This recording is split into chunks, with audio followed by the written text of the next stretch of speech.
Oke, baik, saya akan melanjutkan materi yang selanjutnya. Yang selanjutnya adalah contoh kasus persepsi. Di sini saya mengambil contoh kasus dalam buku Parfum sebagai media penyampaian pesan nonverbal. Uraian kasusnya yaitu saluran-saluran utama dalam komunikasi nonverbal terletak pada wajah, kontak mata, gestur, dan gerak tubuh. Namun di kalangan masyarakat awam, parfum juga diklasifikasikan sebagai penanda nonverbal. Di dalam masyarakat secara tidak langsung mempercayai bahwa parfum dapat mengirim pesan verbal pada orang lain. Contohnya itu kasusnya sering sekali ya kita menemui. Misal ada yang pakai parfum A, menunjukkan kalau orang ini karakternya seperti ini. Terus kalau pakai parfum yang lain, orang ini menjadi tolak ukur lah, seperti itu di masyarakat awam. Misalnya pakai parfum A menunjukkan orang yang romantis, pakai parfum yang B seperti menyebutkan karakter yang sensitif atau yang lainnya seperti itu ya. Pendapat seperti ini pertama kali berasal dari iklan parfum yang beredar, yang kemudian menjadi sugesti kepada masyarakat seperti itu ya. Hingga seolah-olah imajinasi dari pengiklan tersebut itu merupakan sesuatu yang nyata gitu. Namun di era sekarang ini sepertinya sudah mulai berkurang ya, seiring berkembangnya pikiran manusia yang semakin logis. Persepsi seperti itu sudah mulai bergeser dengan mengurangnya pemakaian parfum. Namun selain itu ada perbedaan selera antar manusia juga yang menjadi faktor menurunnya penggunaan parfum. Misalnya ada orang yang memakai parfum ini terus jadi mual-mual atau ada efek samping apa gitu. Lanjut. Yang selanjutnya yaitu poin-poin pada kasus ini.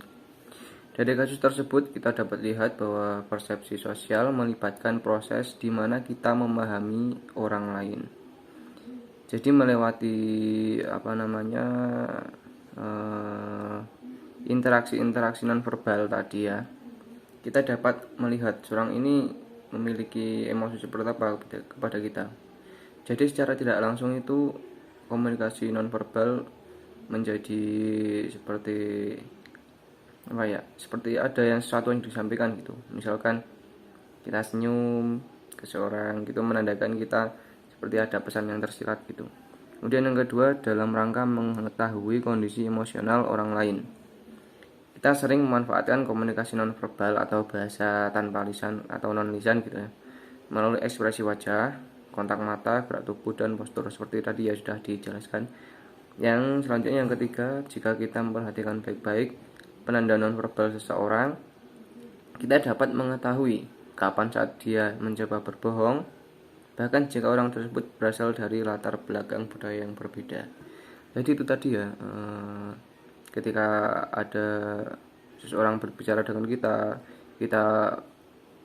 melihat dari gestur tubuhnya, terus ekspresi wajahnya, itu biasanya sudah terlihat.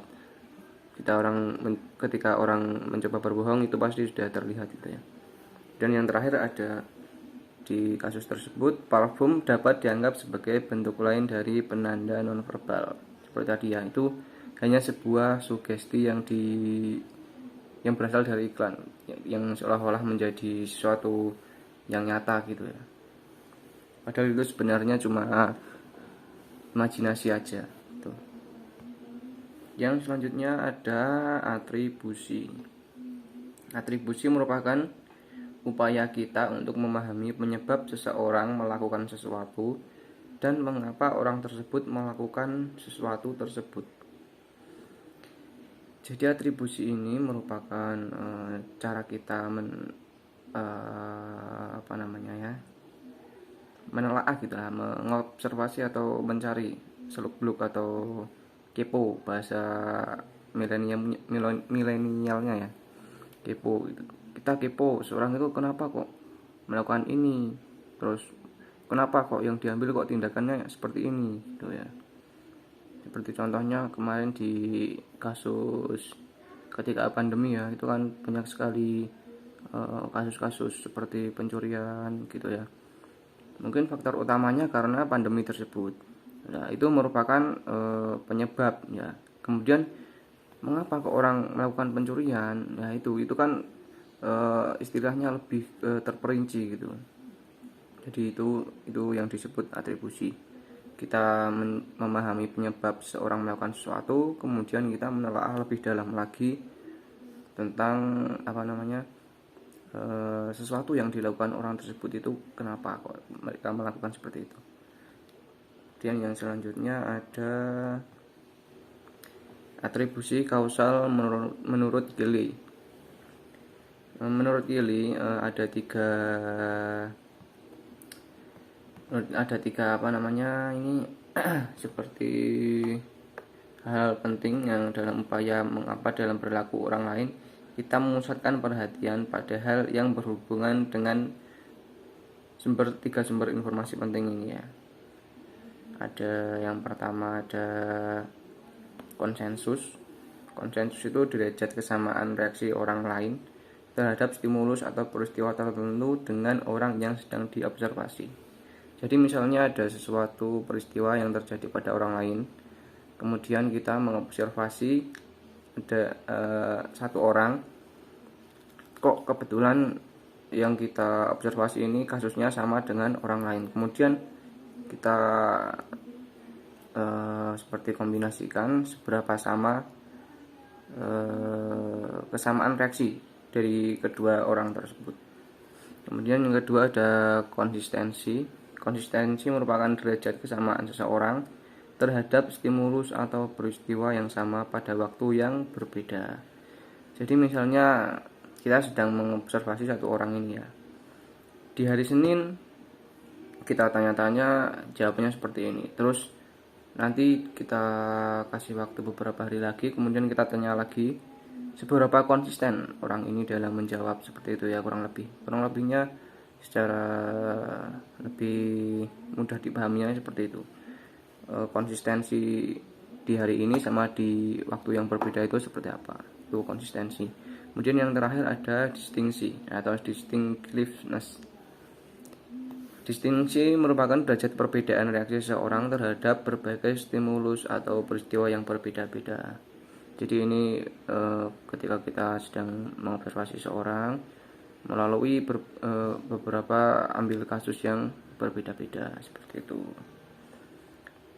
Mungkin itu saja yang bisa saya sampaikan. Materi yang selanjutnya akan dilanjutkan oleh pemateri selanjutnya.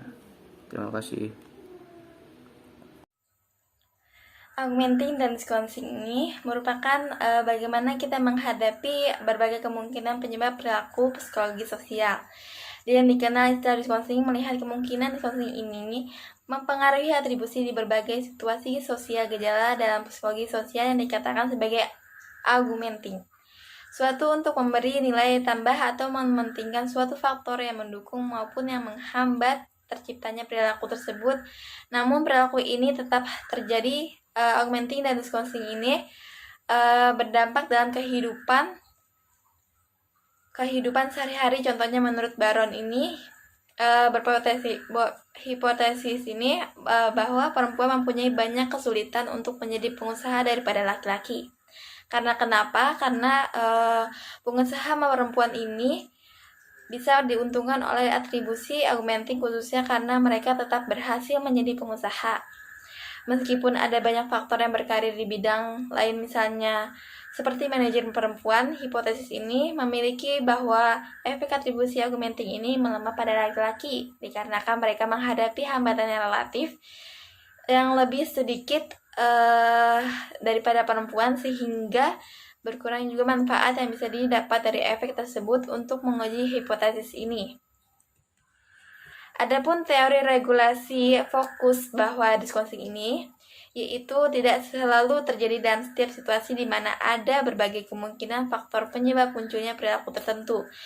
Secara bersamaan, teori ini menyatakan bahwa dalam mengatur agar perilaku dapat mencapai tujuan yang berbeda, fokus promosi yaitu penekanan pada keberadaan atau ketiadaan hasil yang positif atau fokus preventif, untuk lebih memperhatikan upaya mengidentifikasikan hipotesis yang akurat tentang dunia sosialnya dan juga menghindari melakukan kesalahan deteksi, yaitu kegagalan mengidentifikasikan keadaan hipotesis yang akurat.